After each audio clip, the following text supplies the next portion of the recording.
Fashion എന്ന് പറയുന്നത് it's not just a style but an ideology എന്ന് അന്വർത്ഥമാക്കും വിധമായിരുന്നു മലയാളിയുടെ പ്രിയ താരം കനി കുസൃതി കാൻസ് റെഡ് കാർപ്പറ്റിൽ നടന്നു കയറിയത്. റെഡ് കാർപ്പറ്റിൽ നടി കനി കുസൃതിയുടെ ഔട്ട്ഫിറ്റും തണ്ണിമത്തൻ ഡിസൈനിലുള്ള ക്ലച്ചും ഏറെ ശ്രദ്ധിക്കപ്പെടുകയും ചെയ്തു.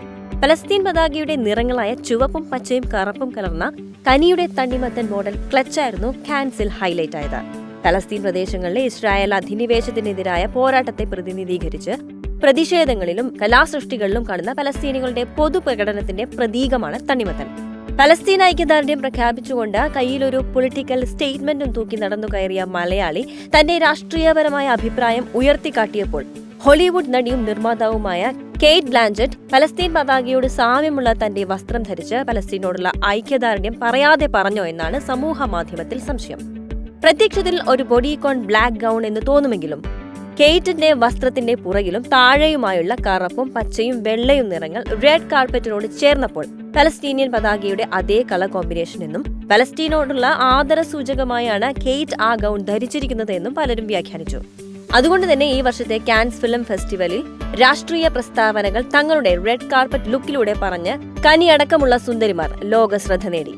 കനിയുടെയും കെയ്റ്റിന്റെയും ഔട്ട്ഫിറ്റും സ്റ്റൈലും കനി കുസൃതിയുടെ തണ്ണിമത്തൻ ക്ലച്ച് കഥയും ചർച്ച ചെയ്യപ്പെട്ടു. കനിയുടെ കയ്യിലുള്ള ക്യൂട്ട് പൊളിറ്റിക്കൽ സ്റ്റേറ്റ്മെന്റ് ഒരുക്കിയത് നമ്മുടെ കേരളത്തിൽ തന്നെയാണ്. കൊച്ചി പനമ്പള്ളി നഗർ സോൾട്ട് സ്റ്റുഡിയോ എന്ന ബുട്ടീക് സ്റ്റോറാണ് കനിക്ക് ഈ സ്പെഷ്യൽ ക്ലച്ച് ഒരുക്കി കൊടുത്തത്.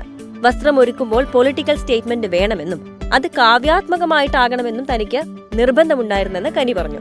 വസ്ത്രത്തിൽ എംബ്രോയിഡറി ചെയ്യുന്നതിന് പകരം ആക്സസറി മതിയെന്ന് തീരുമാനിച്ചു.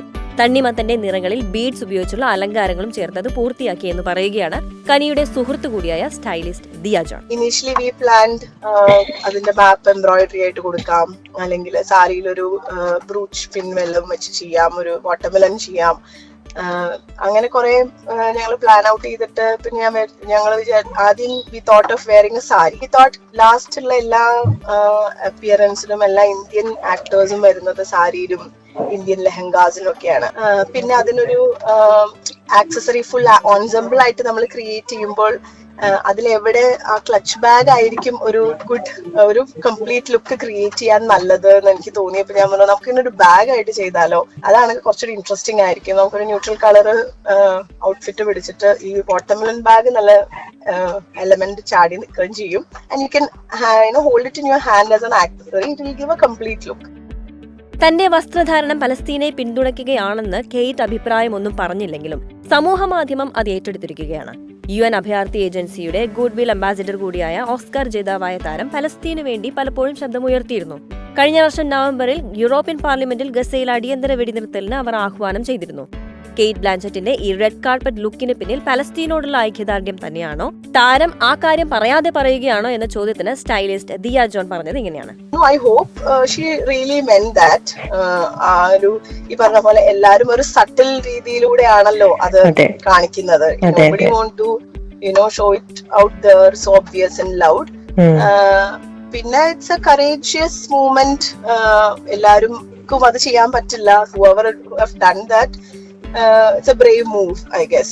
കാൻസിന്റെ 11 ദിവസങ്ങളിൽ പലസ്തീൻ പ്രതിഷേധങ്ങൾ നിരോധിച്ചതായിരുന്നു. അവിടെയാണ് ഫാഷനിലൂടെ തങ്ങളുടെ നിശബ്ദ പ്രതിഷേധം താരസുന്ദരിമാർ രേഖപ്പെടുത്തിയത്. ഫാഷൻ എന്ന മേഖലയ്ക്ക് രാഷ്ട്രീയമായും സംസാരിക്കാൻ കഴിയുമെന്നതിന്റെ തെളിവ് കൂടിയാണിത്. നാം ധരിക്കുന്ന വസ്ത്രം, മുതലാളിത്തം, സാമൂഹിക സാമ്പത്തിക ഘടകങ്ങൾ, രാഷ്ട്രീയ അജണ്ടകൾ എന്നിവയുമായി ബന്ധപ്പെട്ടിരിക്കുന്നു എന്നും നമ്മുടെ വസ്ത്രധാരണം നമ്മുടെ പ്രത്യയശാസ്ത്രം കൂടിയാണെന്നും അർത്ഥമാക്കുന്നു.